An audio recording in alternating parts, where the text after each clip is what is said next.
Ilia Topuria.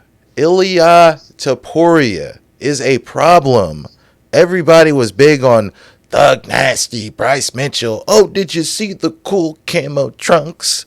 Oh, yeah, Venom did that for him. Nobody else gets that treatment, but they did it for Thug Nasty. Anyways, Bryce Mitchell went hunting and he got the catch. Wipes the floor and beats the smoke out of Bryce Mitchell. Topuria did everything, you know what I mean, but in Bryce's life almost. I mean, it was a bloodbath. Like, Bryce was tough, and I'm glad he tapped when he did. But he no longer has that O, and Topuria is on his way to bigger and better things. I mean, were you impressed? Absolutely. I mean, he dominated the fight, and Bryce Mitchell was someone they were trying to build up. They were really trying to build him up. And look, he's young. He'll bounce back from this and learn. And I still think he's got a lot of great potential in him. So I don't want to shit on him too bad, like you were just doing. But Ilia, hey, this guy's 13-0, undefeated, dominated in that fight. Yeah. Give this guy a fucking fight. I want to see this guy again, man. I mean, I don't want to shit on Bryce Mitchell, but everybody knew from the get-go that Bryce Mitchell was a grinder. He was a wrestle boxer who, you know what I mean, if he got you down and he got you into his world, like you're in for a long night or a short night, you know what I mean, however it played out. But at the end of the day, we all knew that there was holes in his ground or holes in his game from a striking perspective, and getting somebody as talented having somebody as talented, rather, like Ilia Topuria on top of you is not, conducive to victory. It's conducive to getting your ass beat. That's what it is. And, Ilia Topuria got himself into the winner's circle by virtue of doing just that.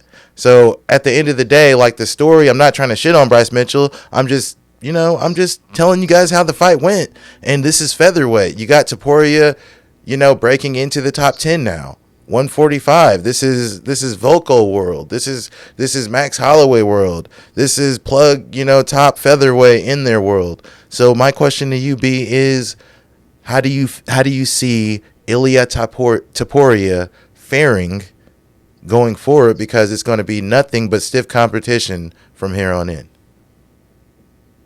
Well, he can stop the takedown.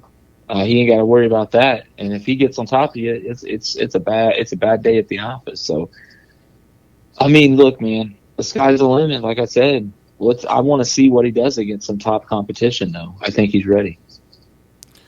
I think he's ready too. At the end of the day, like when you get up this high in the division, or in the rankings rather, like you can, before you get there, you're going to get a lot of guys that are good a lot of places, great nowhere. You're going to get a lot of guys that are elite in some places, but there's holes in their game.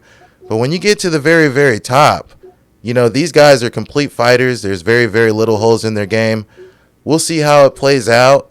But at the end of the day, Ilia Topuria has proven to be very, very dangerous. And I think if he's smart, he doesn't call out Paddy Pimblett. He calls out whoever gets him closer to that damn belt. All right. How do you think he fares against Max Holloway?